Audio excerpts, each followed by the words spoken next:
serta mengaktifkan IT saat berhalangan karena acara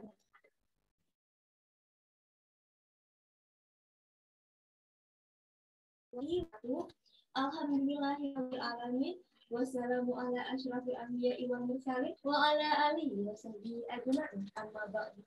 Selamat pagi dan salam sejahtera bagi kita semua dengan mengucap syukur alhamdulillah atas nikmat dan hidayah yang telah dilimpahkan oleh Allah Subhanahu wa taala sehingga kita semua dapat berkumpul pada pagi hari ini dalam acara Talkshow Bakti Perempuan untuk Pendidikan dengan tema meningkatkan mutu pendidikan demi masa depan yang berkelanjutan.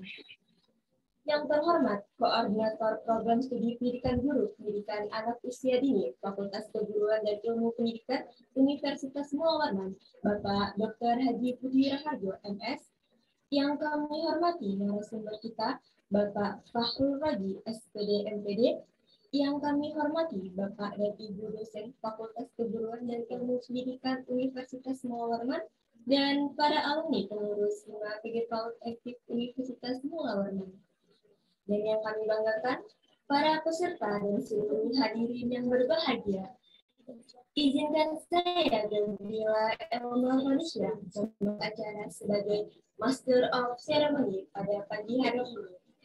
Sebelum memasuki acara inti, saya akan membacakan susunan acara pada pagi hari ini. Pertama, pembukaan. Kedua, pembacaan tilawah. Ketiga, pembacaan doa. Keempat, menyanyikan lagu Indonesia Raya dan Mas PGPAUD. Kelima, sambutan-sambutan. Keenam, penyampaian dan tanya jawab materi cara tepat untuk meningkatkan mutu pendidikan anak usia dini dalam mencapai Indonesia Emas tahun 2045 oleh Bapak Fakhrul Raji, SPD MPD. Dan yang ketujuh adalah penutup. Memasuki acara pertama, yaitu pembukaan. Marilah kita bersama-sama membuka acara dengan membaca basmalah. Bismillahirrahmanirrahim. Baik, selanjutnya pembacaan tilawah kepada saudari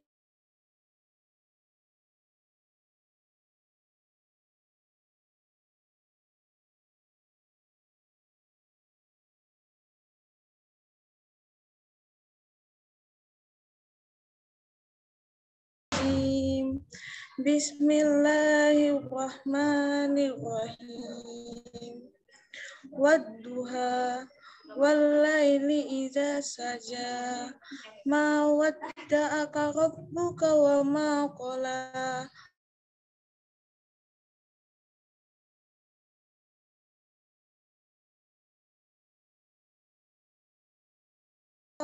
Alam yajidka yatiman fa'awa wa wajadaka dhallan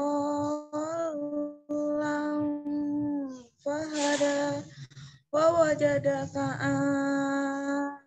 ilang fa'abna fa'ammal yatima fala taqhar wa ammas ila fala tanhar wa amma binikmati rabbika fahaddis. Shadaqallahul azim. Wassalamualaikum.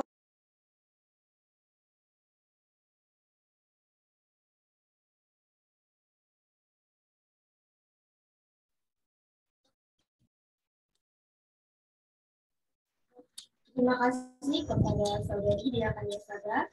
Selanjutnya pembacaan doa kepada saudari Putri Danuari. Dipersilahkan.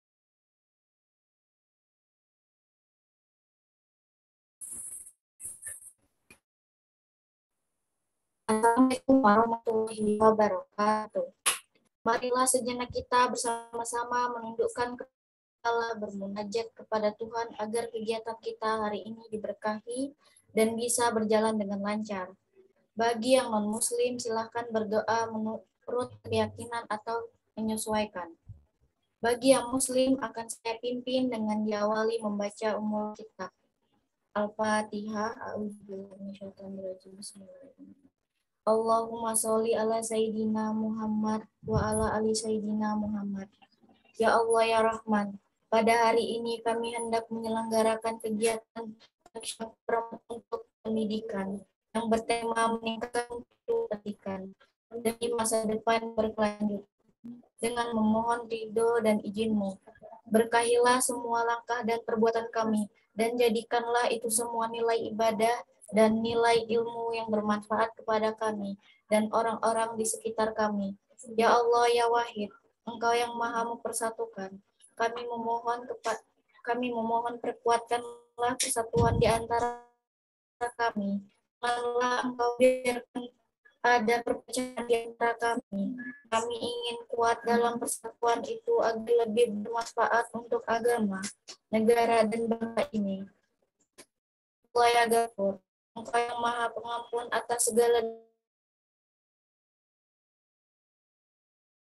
kami, dosa para pejuangmu dan dosa para pendahulu kami. Tempatkanlah kami dan mereka semua ini dalam lindungan rahmat dan ampunan-Mu. Ya Allah ya Mujib, Engkau yang Maha mengabulkan doa, perkenankanlah doa dan permohonan kami. Rabbana atina fid dunya hasanah wa fil akhirati hasanah wa qina azabannar. Subhana rabbika rabbil izzati amma yasifun wa salamun alal mursalin walhamdulillahi rabbil alamin. Amin ya rabbal alamin. Wassalamualaikum warahmatullahi wabarakatuh.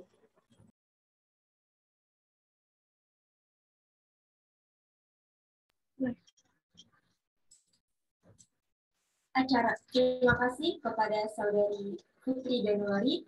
Acara selanjutnya menyanyikan lagu Indonesia Raya dan Mas Pejepang. Kepada operator, dipersilakan.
Pendidikan anak usia dini, Universitas Mula Warman, bersama wujudkan PAUD Madani untuk Indonesia Jaya, mencetak generasi emas yang hebat, kreatif, mandiri, dan cerdas.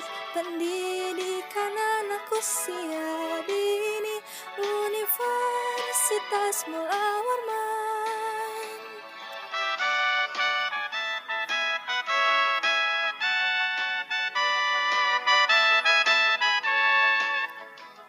Pendidikan anak usia dini, Universitas Mula Warman, bersatu padu tingkatkan prestasi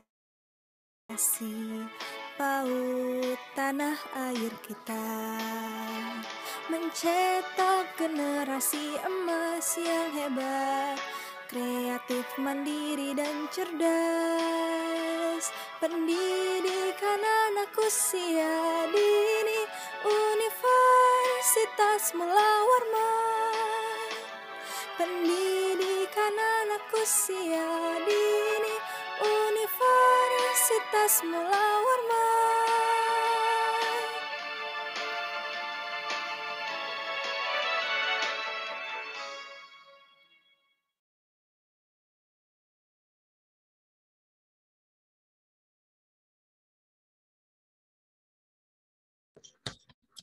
Terima kasih kepada operator.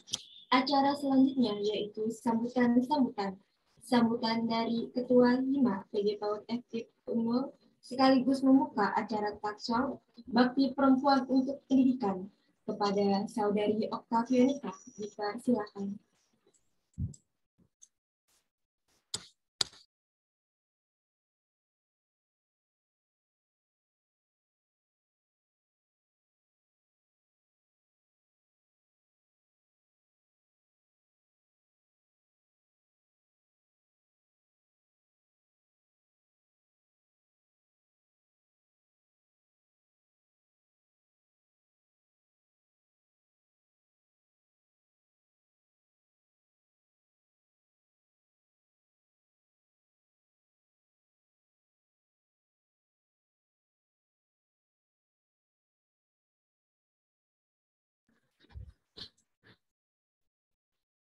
Terima kasih kepada MC yang sudah mempersilahkan. Assalamualaikum warahmatullahi wabarakatuh. Selamat pagi untuk kita semua. Alhamdulillahirrahmanirrahim. Wabihi nasta'in ala umur dunia wa din. Pagi. Muhammadin wa ala alihi wa sahbihi ajma'in.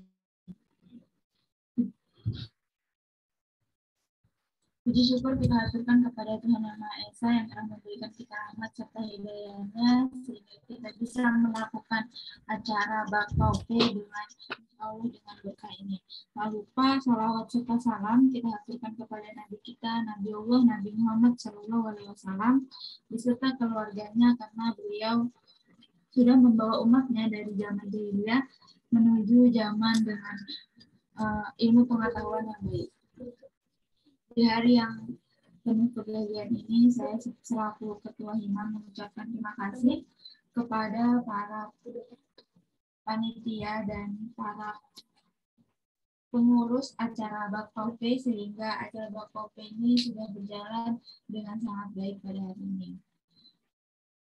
Mengambil tema meningkatkan mutu pendidikan demi masa depan yang berkelanjutan, kami selaku susunan acara dan jajaran Hima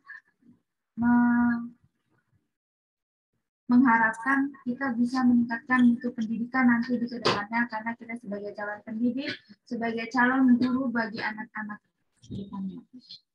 Saya mewakili Ketua Program Studi Bapak Budi Raharjo yang belum bisa menghadiri acara pada hari ini, izin membuka acara Bakau Bakti Keperempuanan dengan mengucapkan Bismillahirrahmanirrahim. Itu saja sambutan dari saya, kurang lebihnya saya mohon maaf. Tak lupa ucapan terima kasih dan apresiasi saya serahkan kepada Ketua Panitia pada Bakau hari ini, Laila Hartanti. Dan saya berharap semoga Bakau berjalan dengan lancar hingga akhir acara. Terima kasih. Akhir kalam. Wassalamualaikum warahmatullahi wabarakatuh.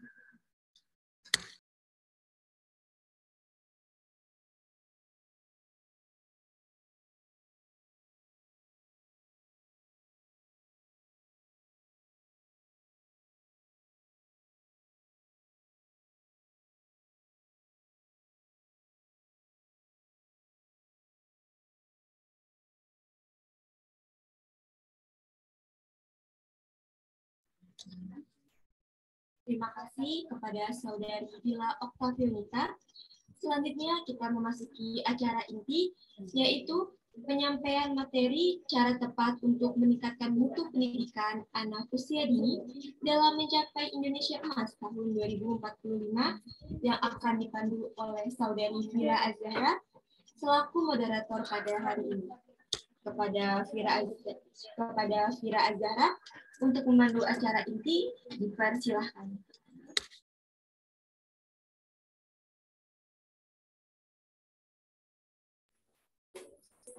Terima kasih kepada Master of Ceremony. Bismillahirrahmanirrahim. Assalamualaikum warahmatullahi wabarakatuh. Selamat pagi dan salam sejahtera untuk kita semua. Dengan mengucap syukur Alhamdulillah atas nikmat dan hidayahnya yang telah dilimpahkan oleh Allah Subhanahu wa Ta'ala, Tuhan yang Maha Esa, sehingga kita semua dapat berkumpul pada pagi hari ini dalam acara Bakti Perempuan Pendidikan 2022 dengan tema meningkatkan mutu pendidikan demi masa depan yang berkelanjutan. Perkenalkan, saya Fira Azahra, mahasiswa PG PAUD FKIP Universitas Mula Warman Angkatan 2021 yang akan memandu penyampaian materi dan tanya jawab bersama narasumber kita, Bapak Fahrul Rozi, SPD MPD. Pada pagi hari ini, kita akan menyimak materi tentang cara tepat untuk meningkatkan mutu pendidikan anak usia dini dalam mencapai Indonesia Emas tahun 2045. Baiklah, selanjutnya saya akan menyampaikan beberapa ketentuan sebelum kita masuk pada penyampaian materi. Yang pertama, kepada para partisipan dimohon untuk tetap menonaktifkan mikrofonnya. Penyampaian materi selama 40 menit dan selama pembicara menyampaikan materinya, peserta tidak diperbolehkan melakukan interupsi. Untuk peserta yang telah bergabung, apabila memiliki pertanyaan kepada narasumber kita, bisa langsung menanyakan pada narasumber dengan cara mengaktifkan mikrofon dan menyebutkan nama terlebih dahulu, atau mengirimkannya di kolom pesan pada sesi tanya-jawab setelah penyampaian materi. Sebelumnya, saya akan membacakan kurikulum vitae dari narasumber kita pada pagi hari ini.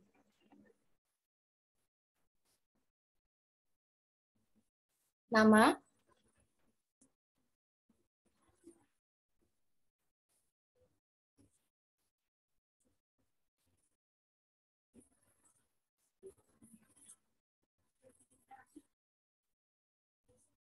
nama Fahrul Rozi, SPD MPD, jenis kelamin laki-laki, tempat tanggal lahir 7 Juni 1990, alamat Jalan Kelapa Gading, Blok B2 nomor 8 Samarinda, nomor HP 0812 85 3468. Pekerjaan dosen tetap non-PNS, Prodi PG PAUD Universitas Mula Warman, riwayat pendidikan S1 PG PAUD FKIP Unmul, S2 PAUD Universitas Negeri Jakarta. Itu tadi adalah kurikulum vitae sekaligus perkenalan narasumber kita pada pagi hari ini. Selanjutnya langsung saja kita sambut narasumber kita, Bapak Fahrul Rozi. Assalamualaikum, Bapak. Waalaikumsalam, moderator. Selamat pagi, Pak. Bagaimana kabarnya hari ini? Alhamdulillah bahagia dan sehat. Baik, alhamdulillah. Semoga selalu diberi kesehatan oleh Allah Subhanahu wa Ta'ala. Terima kasih Bapak sebelumnya saya ucapkan untuk ketersediaan Bapak hadir untuk berbagi ilmu bersama kami di acara talk show Bakti Perempuan untuk Pendidikan 2022 ini.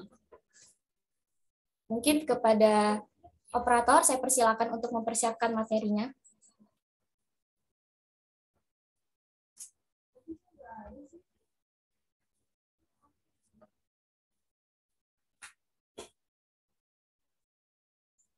Baik, langsung saja Pak, kita mulai pemaparan materinya. Kepada Bapak Fahrul Rozi, saya persilahkan. Ya, terima kasih moderator dan panitia dan peserta serta dosen prodi yang bisa hadir. Assalamualaikum warahmatullahi wabarakatuh. Selamat pagi. Ya, hari ini saya mendapat amanah untuk menyampaikan sedikit materi dalam talkshow Bakti Keperempuanan untuk Pendidikan atau yang disingkat BAKPAUP 2022. Nah, sebelum saya menyampaikan, saya mengapresiasi setinggi-tingginya dengan adanya agenda ini karena kita mengetahui akhir-akhir ini perempuan adalah objek yang selalu dieksploitasi dan kita perlu merekonstruksi pemikiran keperempuanan ini dalam lingkup pendidikan. Karena dari kemarin-kemarin saya ketika diminta menjadi salah satu pemateri, kebingungan, ini materinya apa gitu ya. Kenapa kebingungan? Coba dimunculkan kembali slide berikutnya, operator.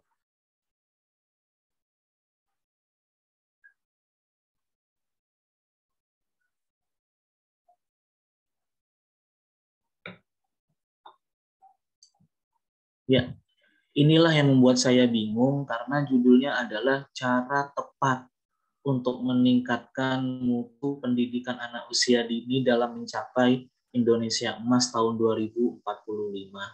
Nah, apa yang membuat saya bingung? Karena ketika mengatakan cara yang paling tepat itu apa, saya perlu melakukan semacam analisis dari maksud tujuan tema ini. Sehingga saya mencoba dalam 3 hari yang lalu mengkaji beberapa referensi untuk dihadirkan dalam forum ilmiah ini. Silakan dilanjutkan next slide.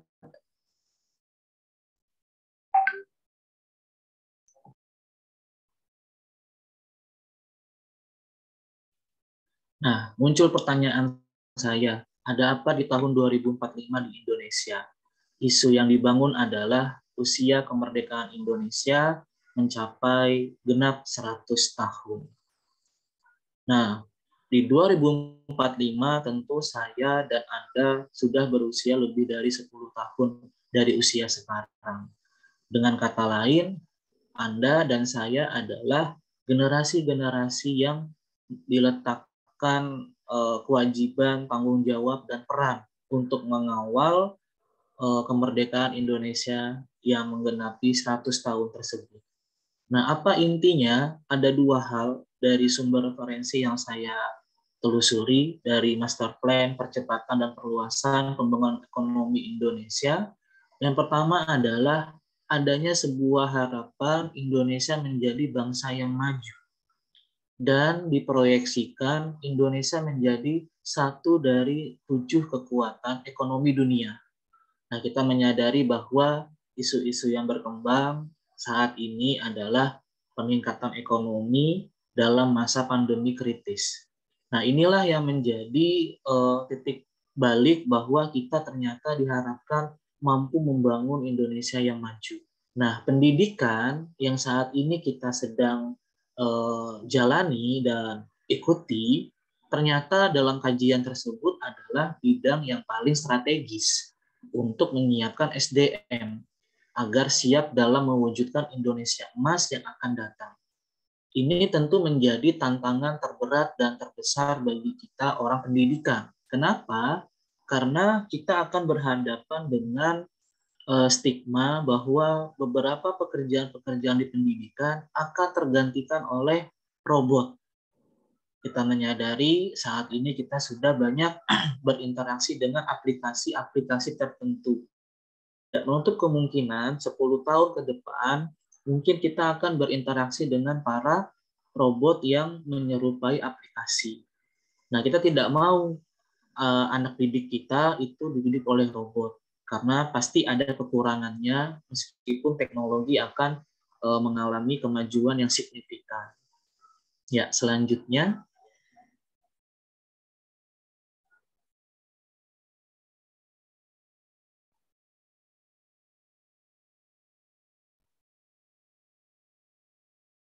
Lalu apa isu dan resolusi yang bisa kita pahami? Yang pertama adanya generasi emas dalam 10 hingga 20 tahun mendatang. Nah, generasi emas ini saat ini dikenal dengan istilah generasi XYZ. anak-anak yang lahir pada beberapa tahun terakhir itu memiliki kemampuan belajar yang sangat tinggi, terutama dalam interaksi teknologi. Tetapi dampaknya juga ada. Salah satunya yang berkaitan dengan PAUD adalah perkembangan. Perkembangan apa? Perkembangan berbicara anak. Anak-anak saat ini banyak yang usia 5-6 tahun itu mengalami keterlambatan berbicara. Nah, dengan kata lain, disinilah yang perlu para guru serta lulusan PAUD dan lulusan pendidikan sederajat memikirkan strategi yang tepat seperti apa dalam menyambut generasi emas 10 tahun mendatang.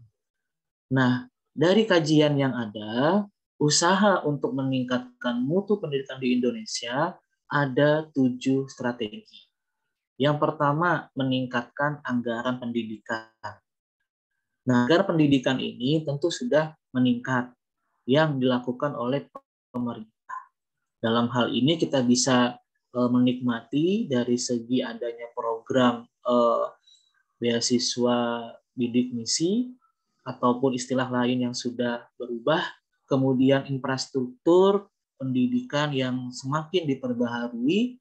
Contohnya saja di kampus FK Pahlawan, jika Anda masih belum ke kampus, itu sebagian plafon di kampus sampai ke kelas itu direnovasi, kemudian warna gedung juga sudah dicat. Jadi kita sudah menikmatinya. Nah, yang kedua adalah manajemen pengelolaan pendidikan. Nah, ini dikelola oleh Dinas Pendidikan. Pemerintah pusat sudah mengeluarkan strategi melalui berbagai aplikasi. Contoh aplikasi adalah Dapodik jika untuk di bidang PAUD. Dapodik merupakan aplikasi untuk manajemen pengelolaan pendidikan. Dari sana kita bisa melacak data-data yang dibutuhkan oleh pengguna. Nah, oleh karena itu, strategi kedua juga pemerintah telah melakukan. Nah, yang ketiga, bebaskan sekolah dari suasana bisnis. Ini yang sedikit berat, karena sekolah dari suasana bisnis ini, baik dari negeri maupun di swasta, itu tidak bisa lepas. Contohnya adalah pemanfaatan buku-buku paket atau LKS bagi siswa di TK. Nah, ini berlawanan dengan kebijakan dari Kemendikbud yang mengharapkan pembelajaran di PAUD itu berbasis pembelajaran project learning. Nah, kalau menggunakan LKS, kemudian menggunakan buku-buku paket yang tidak dikembangkan oleh guru di lembaga satuan tersebut, maka tidak akan tercapai generasi emas ini di tahun 2045. Kenapa? Karena banyak sekali kelebihan dalam pembelajaran project learning yang bisa diadopsi. Seperti itu. Salah satunya yang sudah saya lakukan adalah di beberapa kelas yang saya ajar, saya melakukan project based learning dengan 3 skema. Skema 1 adalah diseminasi, skema 2 adalah publikasi di seminar nasional, skema 3 adalah publikasi di jurnal nasional. Nah, itu berguna untuk melatih mahasiswa agar nanti ketika lulus dari program Prodi PAUD Kita Tercinta ini bisa lebih kreatif. Sehingga sekolah dari suasana bisnis itu bisa kita minimalisir. Kemudian yang keempat adalah perbaikan kurikulum. Kurikulum saat ini mengalami transformasi dari kurikulum 2013 menjadi kurikulum situasi tanggap darurat dan sekarang menjadi kurikulum Merdeka Belajar. Itu juga sudah dilakukan. Nah, yang berikutnya adalah pendidikan agama. Ini yang menjadi bahasa yang bisa saya sampaikan itu keprihatinan yang tinggi oleh saya ketika menyaksikan berbagai informasi di medsos. Banyak sekali kemerosotan moral dari siswa-siswa yang saat ini masih di jenjang SMP hingga SMA atau SMK. Yang mana pendidikan agama ini kurang diinternalisasikan. Dan di keluarga juga sama. Pendidikan agama juga semakin merosot. Padahal pendidikan agama ini adalah bekal untuk kita, para pendidik ke depannya, membekali generasi emas tersebut. Selain itu juga pendidikan agama tidak bisa dipisahkan dari struktur kurikulum di Indonesia. Karena dari segi budaya, kita adalah orang ketimuran. Yang notabene itu tentu ada agama sebagai pedoman hidup. Nah, sayangnya banyak sekali informasi-informasi di medsos, berbagai dampak kasus-kasus akibat kurangnya pendidikan agama, baik di lingkungan keluarga, di lingkungan sekolah. Bahkan yang kasus baru-baru ini saja sering terjadinya tawuran. Tawuran di berbagai daerah-daerah, bahkan mulai menjamurnya geng-geng motor. Itu yang membuat saya miris apabila mahasiswa PAUD saya yang dari Tenggarong mau ikut perkuliahan, tentu harus hati-hati gitu. Jangan sampai dibegal, jangan sampai diikuti oleh orang nggak dikenal. Karena kenapa? Boleh jadi pendidikan agama saat ini mulai sangat merosot. Juga dampaknya apa? Adanya LGBT yang mulai menjamur juga, bahkan mulai diberi panggung. Jadi memang sangat miris kalau kita tidak ingin generasi emas kita ini cerdas tapi nilai moralnya merosot. Aduh, sangat sayang sekali. Inilah merupakan pekerjaan kita yang bukan hanya tugas mahasiswa ataupun lulusan mahasiswa, dosen juga memiliki tugas di arah tersebut. Kemudian yang keenam, adanya stimulasi pendidikan yang melatih kesadaran kritis. Kenapa ini penting dan sebagai strategi? Agar anak-anak generasi emas mendatang itu memiliki keterampilan kecakapan hidup. Keterampilan yang membekali mereka untuk mampu mengatasi permasalahan sendiri. Kita tidak ingin anak-anak di generasi mendatang ini terlalu gampang bergantung ke orang lain. Bahkan terlalu mudah putus asa. Oleh karena itu, stimulasi pendidikan yang melatih kesadaran kritis juga sudah diterapkan. Tidak usah jauh-jauh, di dalam kurikulum prodi kita, itu juga ada yang namanya mata kuliah kewirausahaan. Itulah beberapa salah satu contoh bagaimana kita melatih simulasi pendidikan yang melatih kesadaran kritis. Nah, kalau untuk di PAUD tentu banyak hal. Selain pembelajaran project learning, bisa juga studi kasus atau case study. Namun ini bersinggungan dengan poin terakhir, pemberdayaan guru. Kenapa? Karena kita tidak bisa menutup mata. Sebagian guru kita saat ini, baik yang PNS maupun non-PNS, itu tentu menginginkan kesejahteraan. Nah, kesejahteraan ini tentu berbanding lurus dengan pemberdayaan guru yang diharapkan. Kenapa? Karena ketika guru sudah sejahtera, maka layanan pendidikan juga meningkat. Namun itu juga dipengaruhi oleh lulusan prodi kita ini mengambil PAUD itu karena apa? Itu yang perlu Anda jawab bagi khusus peserta dari mahasiswa prodi PAUD. Kenapa? Karena dalam kacamata saya, menjadi guru PAUD itu merupakan guru yang paling nomor 1 di jenjang pendidikan. Karena kan jenjang pendidikan dimulai dari sejak dini. Berarti kan apa yang Anda ajarkan pada anak itu akan membekas dan menjadi bekal dia untuk ke jenjang pendidikan selanjutnya.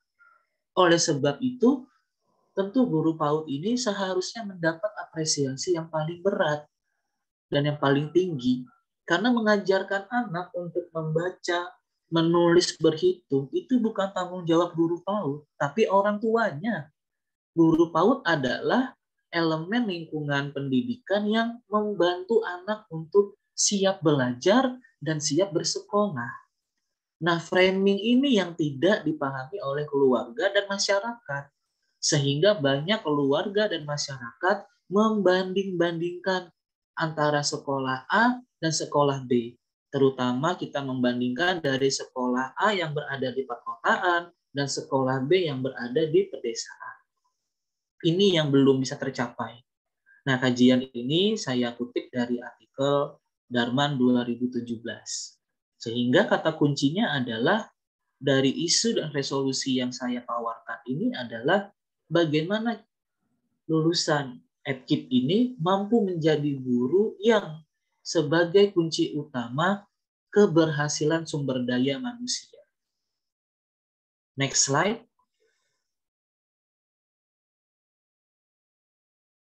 Maka saya menawarkan strategi tepat berpartisipasi dalam peningkatan mutu pendidikan anak usia dini dalam konteks mahasiswa PAUD.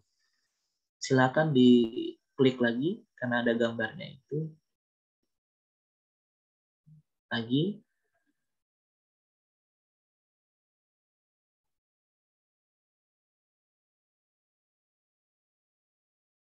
Ya, terus. Oke, stop. Ya, yang pertama adalah formulasi strategi tepat ini yang saya hadirkan dalam forum ini. Pertama, melakukan pengembangan diri. Mulailah dari sebuah pertanyaan. Kenapa saya memilih jurusan itu? Dan itu akan terjawab seiring berjalannya waktu. Kenapa? Karena segala sesuatu perbuatan dilandasi oleh niat. Seperti saya mau menghadiri dan bersedia menjadi narasumber, niatnya saya murni untuk berbagi kebermanfaatan dengan orang-orang sekitar. Nah, ketika sudah menemukan jawaban, why I choose it, hadirkanlah hati yang selalu bahagia. Ketika Anda bahagia, beberapa hormon-hormon yang ada dalam tubuh Anda akan memiliki reaksi yang positif. Misalkan Anda berbaik sangka, berpikir positif, pasti akan menghasilkan reaksi yang baik. Kenapa? Karena rumus menjadi orang yang sukses itu adalah bahagia dulu, baru dia bekerja keras, baru dia sukses. Panitia di sini kalau menjalani amanah sebagai panitia, peserta juga yang hadir ke sini tidak bahagia, tentu tidak bisa hadir. Tentu akan terbebani dengan hadir di sini. Jadi itu adalah pengembangan diri dalam lingkup kenapa saya memilih jurusan tersebut. Lalu jangan lupa adanya pengembangan soft skill, keterampilan abad 21. Isu saat ini yang sedang booming adalah guru abad 21. Guru yang identik dengan interaksi terhadap teknologi. Jadi, mahasiswa PAUD itu setelah lulus tidak boleh tidak memahami pemanfaatan teknologi. Karena itu adalah modal tentang keterampilan abad 21. Kemudian yang berikutnya adalah keterampilan mengajar. Menjadi lulusan PAUD sebagai guru itu harus mampu bercerita, harus mampu bernyanyi, harus mampu bermain beberapa alat musik, harus mampu apalagi mendongeng sama ya dengan bercerita. Yang terakhir yang paling utama apa? Mengembangkan media pembelajaran. Jika 4 domain itu mampu dilakukan dengan kesungguhan, maka Anda akan menjadi guru yang hebat. Menjadi guru yang luar biasa. Oke, dulu masih yang tadi. Maka akan menjadi guru yang luar biasa. Lalu di pengembangan soft skill ini, Anda latihlah public speaking. Kemampuan berbicara di muka umum. Nah, kenapa? Karena menjadi seorang guru PAUD itu tentu harus bisa public speaking. Karena nanti Anda akan berkomunikasi dengan pihak orang tua. Apalagi notabene Anda sebagai fresh graduate, tentu itu modal dasar. Bahkan jika Anda mampu public speaking dalam bahasa internasional, itu nilai jual yang sangat tinggi. Ketika Anda bekerja di sebuah yayasan yang layanannya menggunakan bilingual bahasa. Oke, selanjutnya adalah pengembangan studi. Nah, ini yang diharapkan adalah mahasiswa dalam konteks prodi PAUD itu mampu mencapai lulus menjadi sarjana dalam masa 4 tahun. Nah, ini juga yang menjadi strategi yang tepat. Kenapa? Karena ketika Anda semakin lama tidak lulus, peluang Anda untuk berpartisipasi dalam peningkatan mutu di PAUD itu sangat rendah. Sangat rendah. Saya kemarin baru-baru saja ada mahasiswa saya yang sudah alumni, mereka berhasil menjadi pegawai P3K pemerintah di bidang PAUD. Mendengar kabar itu saya sangat terharu karena ternyata lulusan prodi PAUD umum bisa bersaing secara sehat. Banyak kakak kelas yang sudah berhasil dalam bidang PAUD seperti itu. Dan mereka sebagian kecil memang mahasiswa yang lulus dengan tepat waktu atau 9 semester. Oke. Selanjutnya adalah pengembangan keterampilan sosial. Nah, diharapkan juga memiliki kepedulian anak yang tinggi dengan sekitar. Misalkan Anda kalau naik motor, jalan-jalan di lampu merah, ada yang memakai badut anime ataupun badut kartun, itu pasti anak-anak. Ya kan? Kalau jalan-jalan ke daerah depannya mall, Big Mall di seberang dan di sudut lampu merah, lalu lintas itu pasti ada, ataupun juga di pengisian bahan bakar BBM, di pom bensin, di situ ada beberapa badut-badut yang sebagian kecil juga ada anak yang bekerja di situ. Nah, tentu diharapkannya dengan adanya kepedulian anak-anak sekitar ini, kita juga berpartisipasi dalam peningkatan mutu PAUD. Lalu kemudian, ayo berpartisipasi dalam event-event sosial supaya keterampilan sosial life skill Anda itu berkembang. Dan berikutnya adalah jangan pernah berhenti membaca artikel-artikel isu PAUD. Itulah beberapa strategi tepat yang saya kaji dalam partisipasi untuk meningkatkan mutu pendidikan anak usia dini. Tapi ini strategi lebih tepat untuk konteks mahasiswa PAUD. Oke, next slide.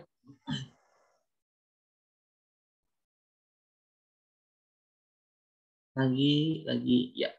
Nah, timeline-nya untuk konteks mahasiswa PAUD seharusnya strategi tadi dilakukan dari semester 1 hingga semester 8. Sekarang sebagian panitia dan peserta adakah yang dari semester 6 atau 8?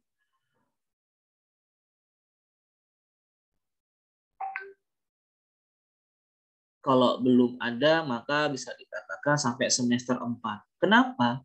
Karena ketika kita membuat timeline seperti ini, kita menjalani perkuliahan itu dalam suasana tidak terbebani, tidak tertekan. Kita hidup itu harus ada target. Dan target itu merupakan bagian dari rencana.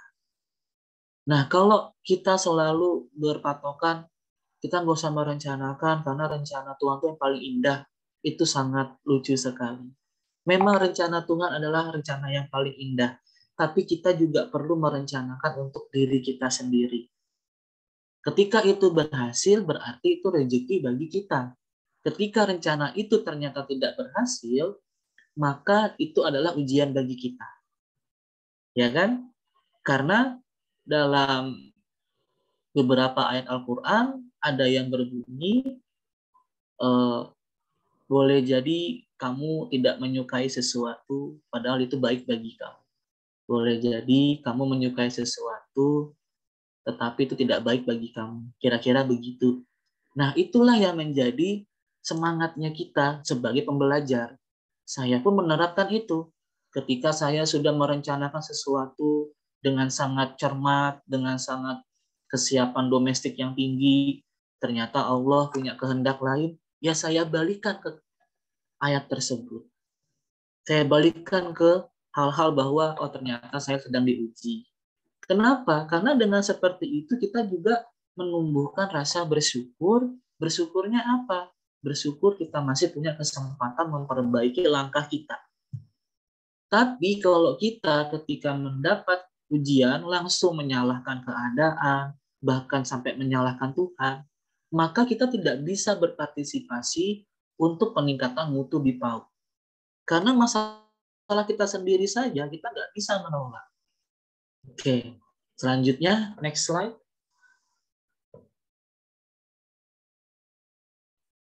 Sekarang pertanyaannya adalah, how to create my graduation day? Tentu kita mulai dari kata-kata project myself. Pertama, kita membangun teamwork, kerjasama yang baik. Lalu setiap semester berakhir, kita menemukan new insight, wawasan baru, apa yang saya dapatkan. Nah, new insight ini bisa Anda peroleh dari aktivitas melakukan refleksi diri. Misalkan Anda yang semester 4 atau semester 2, saya sampai semester 2 pernahkah dapat beasiswa? Saya semester 4 sudah berapa tulisan yang saya hasilkan. Nah, kalau itu masih dalam batasan yang belum tercapai, rancang lagi di semester berikutnya. Lalu kemudian temukan my passion saya ini apa sebenarnya. Jangan sampai my passion saya ini K-pop, ya Jungkook, Jungkook atau Jungkook ya, BTS, itu yang Anda selalu bilang ini adalah my passion saya. Bukan. My passion ini berkaitan dengan jurusan yang Anda ambil. Lalu berikutnya adalah fokus dengan tujuan utama Anda. Ketika Anda punya niat, misalkan habis selesai lulus ini mau sekolah lanjut magister S2. Nah, fokus tujuan utama itu berarti saya perlu mempersiapkan keterampilan dan kemampuan untuk mencapainya. Atau Anda ke depannya pengen fokus bekerja saja. Nah, berarti Anda harus mempelajari keterampilan yang mengasah kemampuan Anda di lapangan nanti. Lalu yang terakhir apa? Social ability, keterampilan sosial atau kemampuan sosial. Mulailah dari dalam kamar Anda. Ada sampah dibuang. Ada cucian piring di wastafel dicuci.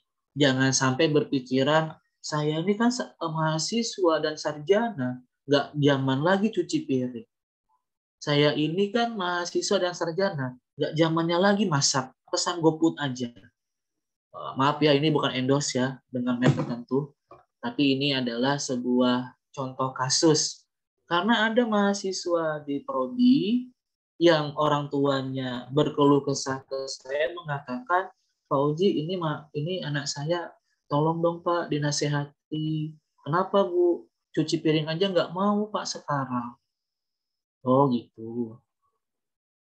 Ya, next slide.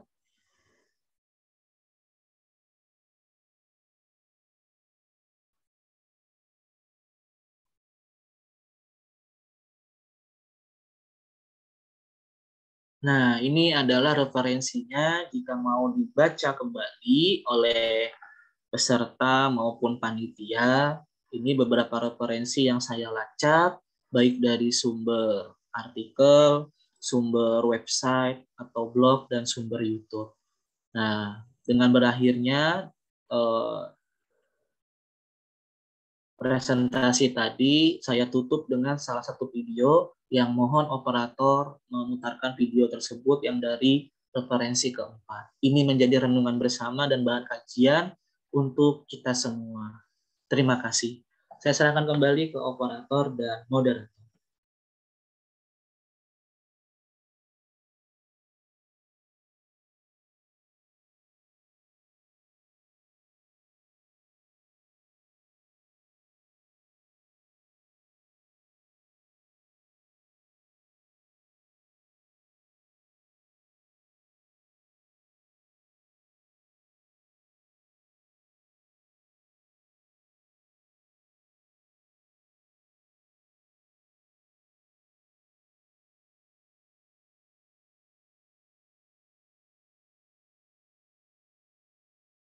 tahun tes terakhir kan di 2018. Nah, tempo hari negara PISA OECD itu baru mempublikasikan hasil tes PISA tahun 2018. Well, buat lo yang belum tahu atau ngelihat, sebetulnya hasil tes PISA Indonesia ini kita bikin mengernyitkan dahi terhadap kondisi pendidikan di Indonesia.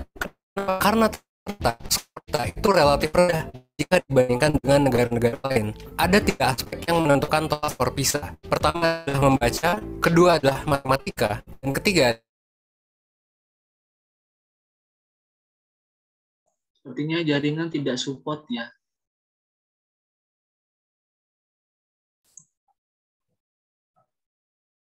Saya coba dari saya kalau misalnya tidak support.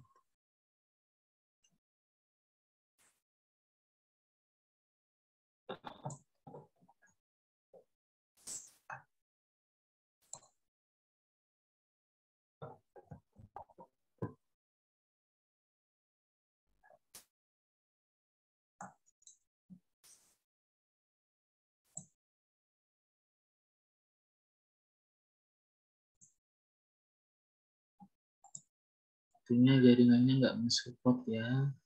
Oke, saya izin mencobanya ya.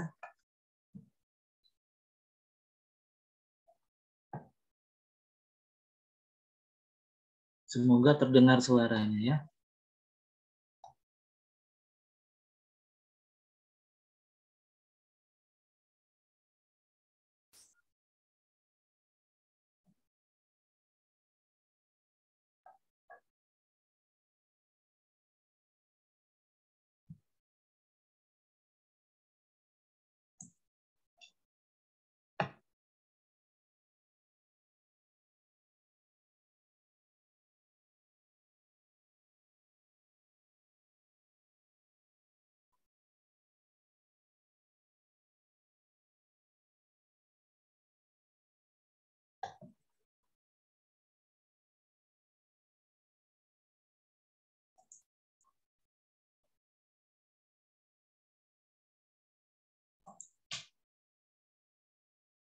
setiap 3 tahun sekali, sejak tahun 2000, Indonesia dan berbagai negara lain selalu mengikuti tes. Apakah terdengar yang di-share ini? Moderator, apakah terdengar operator yang saya share? Terdengar, Pak. Oke, sudah mulai terdengar. Ya, silakan disimak sebagai refleksi bersama ya. Setiap 3 tahun sekali, sejak tahun 2000, Indonesia dan berbagai negara lain selalu mengikuti tes bernama PISA. Tes PISA terakhir diadakan di tahun 2018.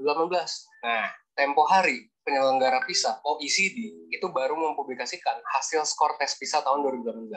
Well, buat lo yang belum tahu atau ngeliat, sebetulnya hasil tes PISA Indonesia ini bisa bikin kita mengernyitkan dahi terhadap kondisi pendidikan di Indonesia. Kenapa? Karena ternyata skor PISA kita itu relatif rendah jika dibandingkan dengan negara-negara lain. Ada 3 aspek yang menentukan total skor PISA. Pertama adalah membaca, kedua adalah matematika, dan ketiga adalah sains. Di ketiga aspek itu, skor Indonesia menurun dari tes PISA terakhirnya di tahun 2015. Berikut adalah jumlah penurunannya. Hasilnya, sekarang Indonesia ada di peringkat 70-an dari 78 negara di 3 aspek tersebut. Alias peringkat 10-an terbawah lah dari hampir 80 negara. Dari hasil itu, banyak pertanyaan yang muncul di benak gua. Dan mungkin juga muncul di lo. Misalnya, kalau skor rendah, emang kenapa? Apakah pendidikan di Indonesia itu bermasalah? Dan kalau emang pendidikan di Indonesia bermasalah, emang apa sih yang bisa kita lakuin buat mengatasi kondisi ini? Nah, lo tonton video ini sampai habis, kita coba telusuri sedikit demi sedikit terkait jawaban atas pertanyaan-pertanyaan tersebut.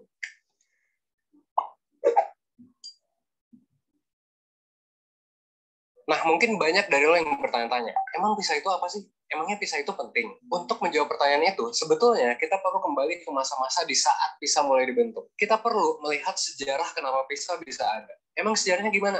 Dulu, PISA itu dibentuk karena negara-negara mulai menyadari pentingnya evaluasi pendidikan. Melakukan evaluasi atau tes terhadap siswa memang bukanlah hal baru saat itu. Tapi OECD saat itu punya pandangan yang cukup berbeda dibandingkan evaluasi atau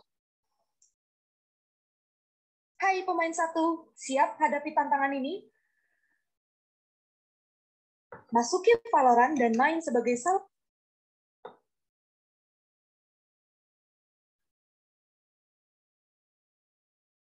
tes biasanya. PISA itu nggak berusaha mengetes pencapaian pendidikan siswa lewat hal-hal yang bisa mereka hafal atau ingat saja.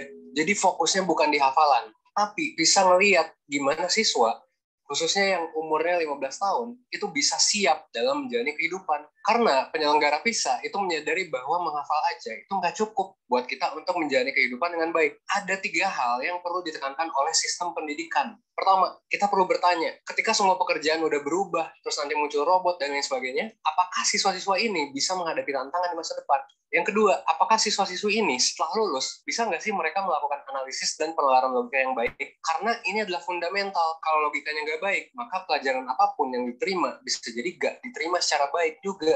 Yang ketiga, apakah siswa-siswi ini setelah lulus, bisa nggak mereka punya kapasitas untuk belajar terus-menerus selama hidup mereka? Nah, maka dari itu ada 3 aspek penting yang dicoba diukur oleh PISA. Yang tadi ya, terkait membaca, itu yang pertama. Yang kedua matematika, yang ketiga adalah sains. 3 aspek ini diukur untuk menjawab 3 pertanyaan tadi. Reading buat belajar, math and logic itu buat mikir, dan scientific literacy itu biar kita terbiasa memproses hal-hal baru. Nah, saat PISA dibentuk, juga sebetulnya terdapat kasus di mana tenaga yang siap bekerja dan lulusan pendidikan itu udah banyak banget nih. Jadi udah banyak banget orang yang lulus kuliah ibaratnya. Tapi masalahnya adalah skill-nya itu nggak match dengan yang dibutuhkan oleh industri. Makanya banyak pengangguran gitu kan. Ibaratnya yang kita pelajari di sekolah itu dalam tanda kutip kurang kepake saat kita mau bekerja di industri. Ini juga udah sempat gue bahas sih di video hal-hal yang harusnya kita pelajari di sekolah. Intinya, hal atau pengetahuan yang kita pelajari dan kita dapatkan di sekolah, misalnya seperti fisika, geografi, dan sebagainya, itu ternyata nggak kepake-pake banget saat kerja dan dirasa nggak dibutuhkan oleh industri. Di sisi lain, industri itu berkembang cepat banget. Banyak skill-skill baru yang dibutuhkan di market, tapi supply-nya, alias tenaga kerja yang udah lulus, itu nggak mendapatkan pelajaran tentang skill-skill yang dibutuhkan itu. Gue juga ngerasain hal ini nih. Pas SD, SMP, SMA, gue nggak pernah tuh belajar tentang YouTube atau sosial media di sekolah. Tapi ternyata sekarang banyak banget kan pekerjaan yang berkaitan dengan sosmed. Gue sendiri pada akhirnya sekarang bekerja di bidang sosmed juga kan. Nah, tapi gue dan teman-teman lain yang seangkatan sama gue, itu nggak belajar hal-hal ini di sekolah. Meskipun ternyata hal ini tuh banyak dibutuhin sekarang kan. Demand-nya baru muncul bertahun-tahun kemudian. Tapi di sekolah nggak mengajarkan hal itu. Itu adalah salah satu contoh aja dari skill yang dibutuhkan untuk pendidikan di abad 21. Dan masalahnya juga industri cepat banget berkembang. Pasti ada aja skill baru yang dibutuhkan di market. Dan banyak pekerjaan-pekerjaan baru yang muncul yang nggak pernah ada sebelumnya. YouTuber aja kan pekerjaannya baru muncul mungkin awal ya 2007-2008 gitu kan. Makanya sebuah negara dikatakan perlu skor PISA yang tinggi supaya bisa adapt gitu, supaya bisa beradaptasi dengan pekerjaan-pekerjaan dan tantangan baru itu. Nah, terus apa artinya kalau skor PISA sebuah negara itu rendah? Kalau kita coba ngelihat sejarah dan tujuan dari PISA itu sendiri, maka bisa dikatakan bahwa ketika skor PISA sebuah negara rendah, dalam hal ini skor Indonesia rendah, maka bisa dikatakan bahwa lulus dari pendidikan formal di Indonesia itu nggak sebegitunya membantu siswa-siswinya soal kesiapan mereka menjalani hidup dengan baik setelah mereka lulus. Nah, dalam hal ini, intinya siswa dan siswi Indonesia itu kurang dipersiapkan untuk masuk ke dunia industri atau pekerjaan dan berkontribusi ke masyarakat. Kita juga bisa melihat bahwa sekarang lulusan sekolah, baik itu SMK atau perguruan tinggi, angka penganggurannya itu cukup tinggi. Kenapa? Salah satunya karena ada gap skill yang dibutuhkan oleh industri dengan yang kita pelajari di sekolah. Ini kan jadi masalah besar ya, meskipun memang ada argumen kontra juga sih terhadap PISA. Tapi dari indikator ini aja, kita bisa seenggaknya ngelihat bahwa, oh ternyata mungkin approach pendidikan di Indonesia ini perlu diperbaiki lagi gitu. Solusinya, tentu kita perlu mengevaluasi sistem pendidikan yang ada saat ini dan mengubahnya dengan sistem yang lebih tepat. Apakah perlu perbaikan kurikulum? Apakah perlu perbaikan guru? Well, bisa jadi jawabannya adalah iya. Karena gini, kurikulum sekolah itu mungkin belum secara tepat mengajari kita hal-hal yang penting buat kehidupan kita. Tentunya kita perlu kurikulum yang baik dong. Kita perlu juga mengevaluasi guru-guru supaya bisa mengajar dengan tepat. Nah, tapi apakah berarti penurunan skor PISA ini jadi kesalahan dan tanggung jawab si pembuat kurikulum atau si guru ini yang mungkin kurang tepat ngajarnya? Menurut gue sendiri, kita tuh sebenarnya nggak bisa sepenuhnya nyalahin pembuat kurikulum atau nyalahin guru. Kenapa? Karena ya bikin kurikulum tuh kan susah gitu. Belum lagi banyak birokrasi, kepentingan politik, pro kontra dari masyarakat, dan lain sebagainya. Apalagi kalau kita ngomongin pemerintahan kan, akhirnya adopsi hal-hal baru jadi lambat di dunia pendidikan di Indonesia. Makanya kampus dan sekolah jadinya kurang sigap dalam beradaptasi. Hasilnya ya itu, kita belajar, tapi ternyata hal yang kita pelajari itu nggak terlalu relevan dengan tuntutan zaman, dan juga kurang relevan dengan hal yang kita butuhkan dalam kehidupan. Kalau masalah guru, mungkin kita semua juga tahu bahwa bisa jadi sekarang banyak guru yang kesulitan mendapatkan fasilitas dan upah yang cukup supaya mereka bisa mengajar dengan baik. Makanya bisa dikatakan bahwa solusinya adalah perlu banget nih andil semua orang supaya pendidikan di Indonesia bisa semakin maju. Mulai dari pemerintah, masyarakat, guru, dan juga pihak swasta. Nah, kali ini gue mau menggarisbawahi pihak swasta. Karena tentu 1% bergerak di bidang swasta kan. Pihak swasta itu menurut gue sebenarnya bisa punya andil besar. Pihak swasta itu bisa lebih fleksibel dan cepat dalam membuat produk baru yang bermanfaat buat masyarakat. Fleksibilitas dan kecepatan inilah yang membuat banyak perusahaan swasta mendisrupsi sistem-sistem yang ada di dunia. Kita bisa lihat perusahaan taksi online, ojek online, e-commerce, dan banyak lagi membuat perubahan yang besar dalam landscape pembangunan di Indonesia dan di dunia. Pada akhirnya, gue percaya bahwa kalau kita gerak bareng, kita bakal bisa nih bikin impact yang gede banget buat Indonesia. So, 1% pun did something sejak September lalu. 1% akhirnya mulai membentuk sebuah kurikulum yang mencoba mengisi kekosongan kurikulum yang ada saat ini. Yaitu hal-hal penting dalam kehidupan yang memang nggak kita pelajari di sekolah. Oke, ya. Dalam hal ini saya bukan endorse YouTube-nya 1% ya, tapi hanya menyukai konten dari YouTube itu yang memang saya menganggapnya sebagai hasil refleksi bahwa ternyata bekerja di pendidikan itu berat. Sehingga kita nggak bisa berhenti belajar, kita terus belajar sepanjang hidup kita karena adanya berbagai perubahan perkembangan, baik itu kebijakan, baik itu kebutuhan masyarakat tentang pendidikan. Mari menjadikan sebuah kebanggaan sebagai orang-orang yang kuliah di FKIP, orang-orang yang lulusan dari FKIP, karena bagaimanapun masa depan itu ada di tangan kita sama-sama.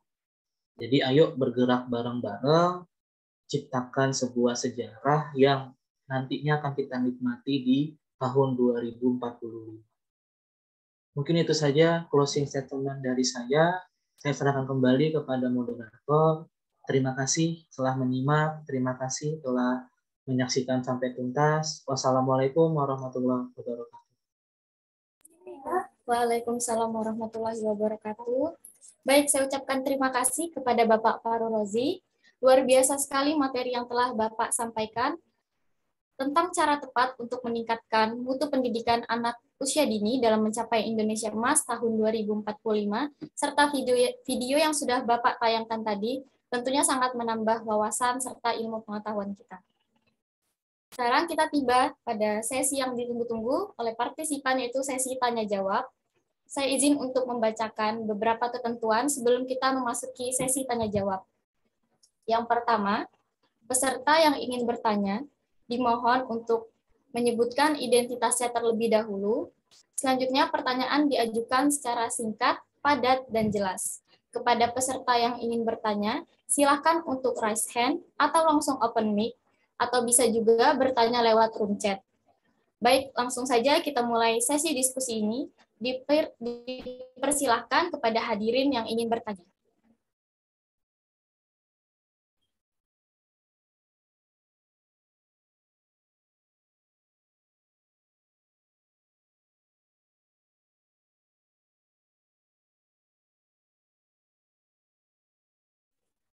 Sekali lagi, saya persilakan kepada hadirin yang ingin bertanya.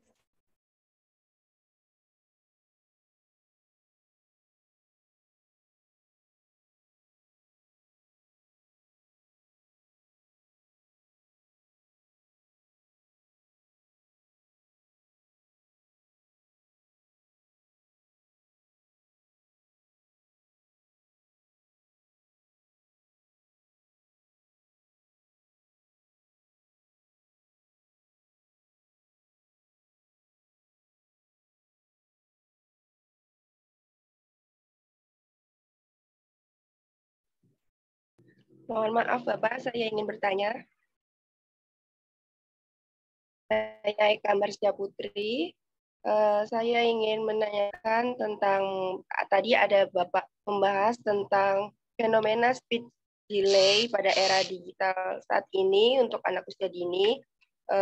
Penyebabnya mungkin dari perkembangan teknologi yang sangat pesat. Misalnya, orang tua cenderung memberi gadget pada anak dan memfokuskan gadget pada anak dan jarang melakukan komunikasi dengan anak, ataupun anak juga jarang diberikan interaksi lebih dengan teman sebaya.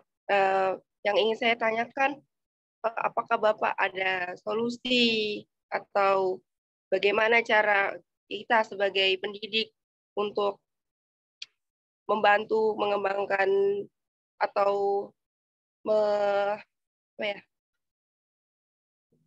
untuk membantu mengembangkan bicara pada anak, kan karena tadi pada fenomena speech delay ini sangat banyak pada era saat ini ya Pak.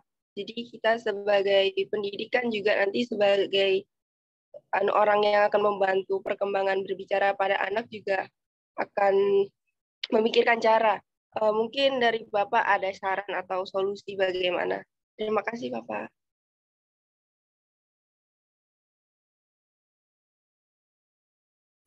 Baik, terima kasih kepada penanya, kepada Bapak Fahru Rozi. Apakah pertanyaannya ditampung atau langsung dijawab?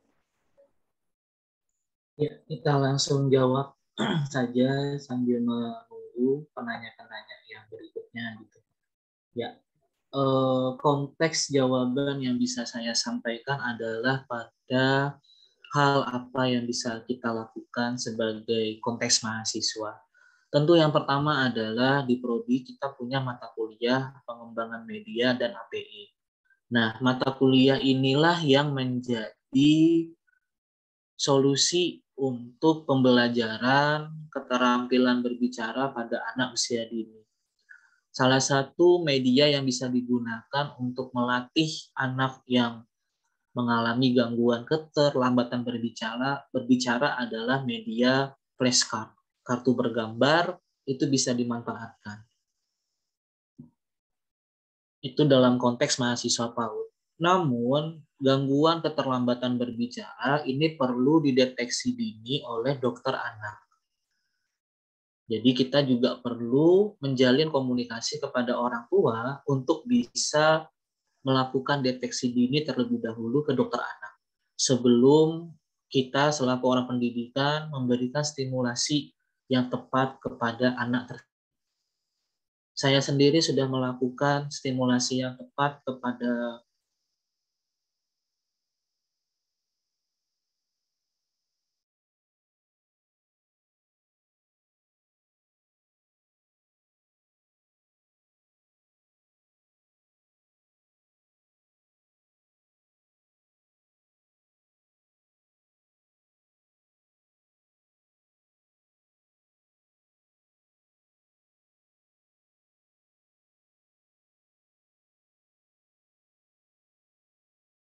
berapa sih durasi filmnya untuk menggunakan handphone.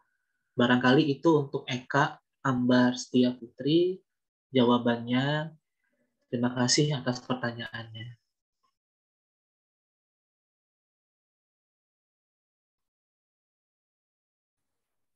Baik, terima kasih Bapak kepada penanya. Apakah sudah cukup atau ada yang ingin ditanyakan lagi? Sudah cukup, terima kasih atas jawabannya. Terima kasih Pak Uji. Sama. Selanjutnya nih Pak, ada pertanyaan kedua. Saya izin untuk membacakan ya Pak. Dari Truli Veronica S. Selamat pagi Pak, perkenalkan nama saya Truli dari PAUD Fondasi. Apakah salah jika kita memberikan batasan gadget terhadap anak usia dini? Pada Bapak, saya persilahkan. Ya, saya sebelumnya sangat mengapresiasi ya adanya dari lembaga PAUD berupa praktisi. Selamat pagi Bu Truli, semoga Ibu Truli dalam keadaan bahagia, sehat dan walafiat. Pertanyaan Ibu Truli berbunyi, apakah salah jika kita memberikan batasan gadget terhadap anak usia dini? Nah, dalam hal ini saya memberikan tanggapan bahwa tidak salah memberikan batasan.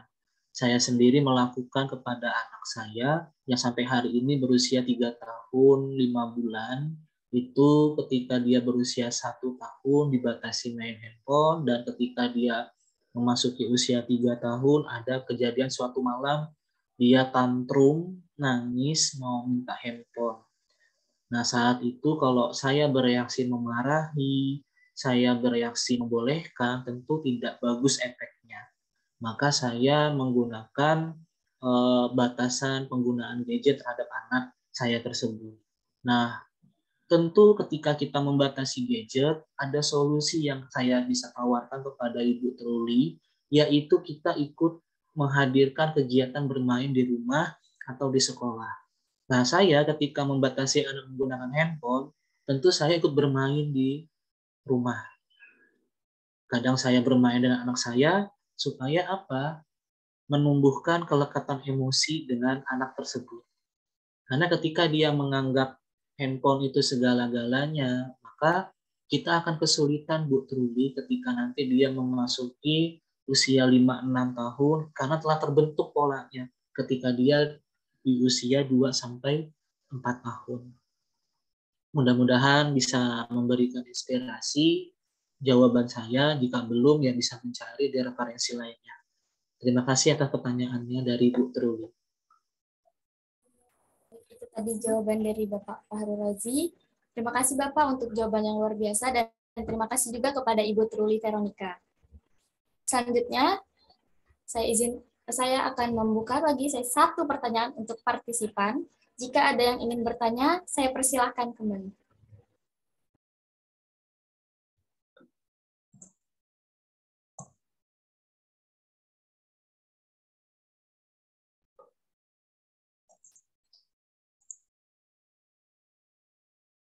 Sekali lagi kepada teman-teman yang ingin bertanya, saya persilahkan.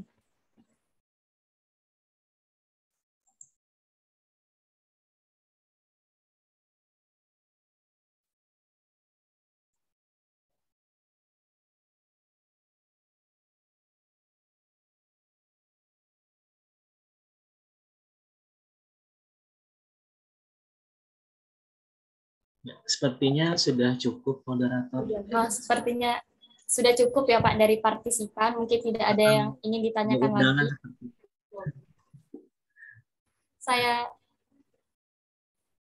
Pak, sebelumnya saya izin nih Pak, saya izin bertanya, apa boleh Pak? Oh ya, silakan. Mengenai speech delay tadi. Tadi kan Bapak membahas tentang solusi untuk speech delay. Nah, tapi saya juga ada keluarga, kerabat, yang kasusnya sama seperti Bapak, anak perempuan, umurnya 2 tahun. Untungnya saja di umur 2 tahun ini, orang tuanya sudah melakukan deteksi dini dan tahu bahwa anak ini terkena speech delay dan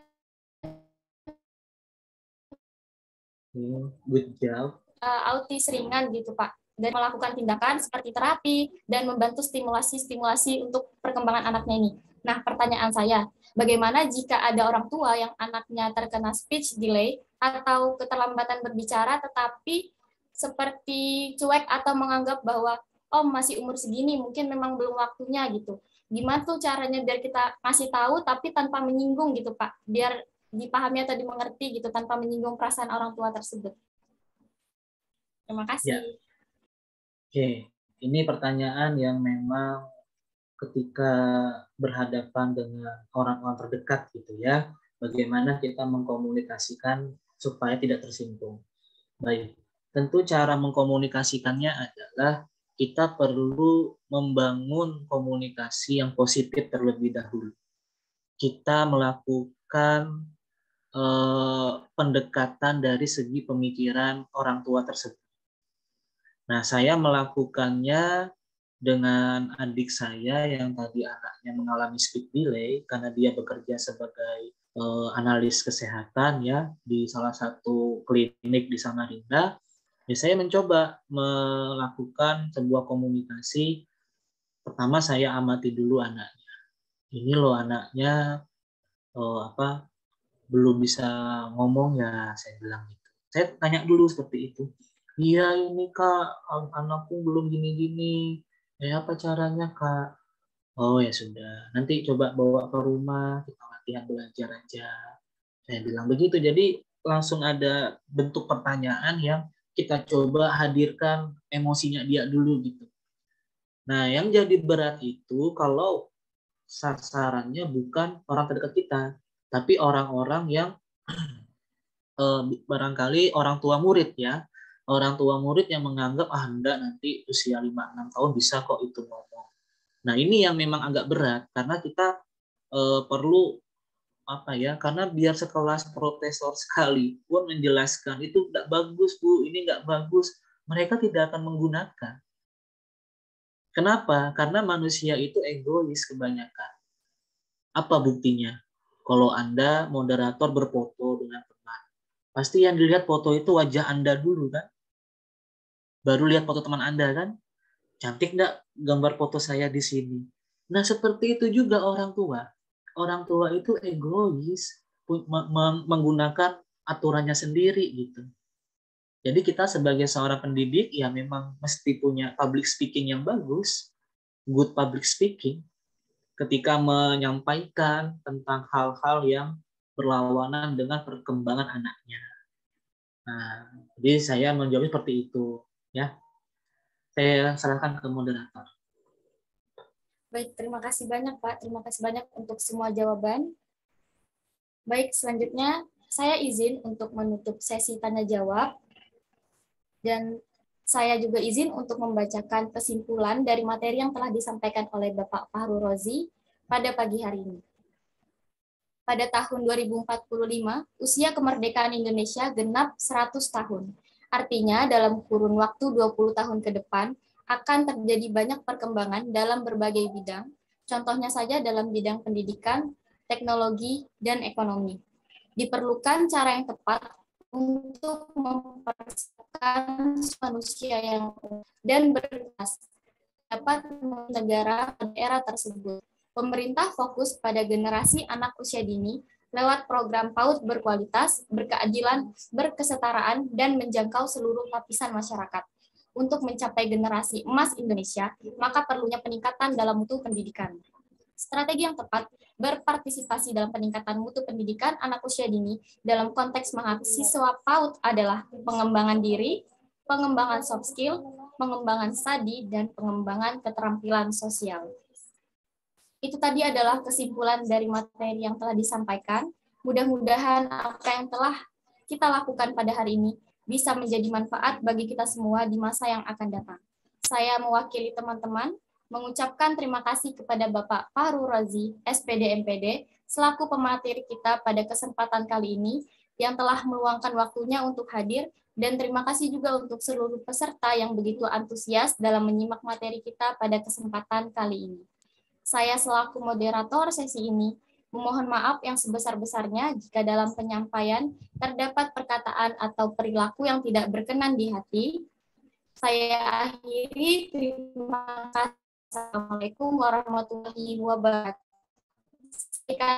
Master of Ceremony. Waalaikumsalam warahmatullahi wabarakatuh.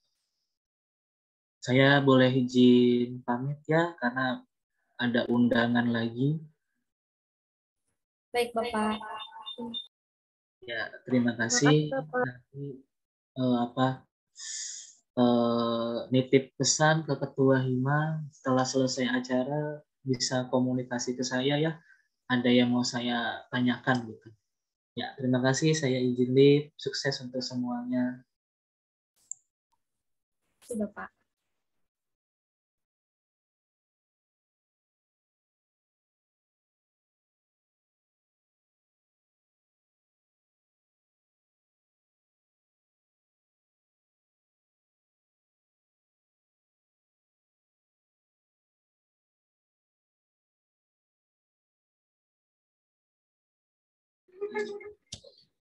Terima kasih kepada pemateri dan moderator kita.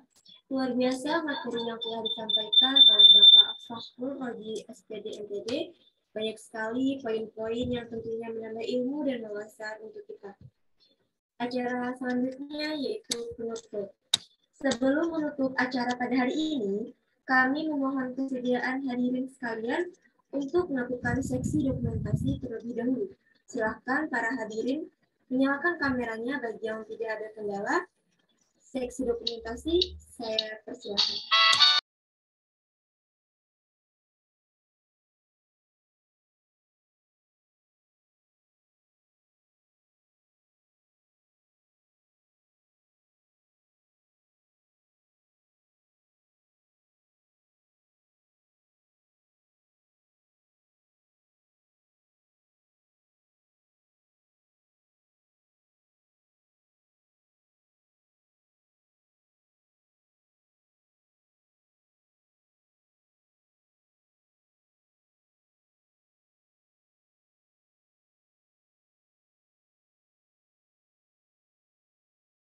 Baik. Slide pertama. 1, 2, 3. Bisa diulang 1, 2, 3. Baik, slide kedua. 1, 2, 3. Baik.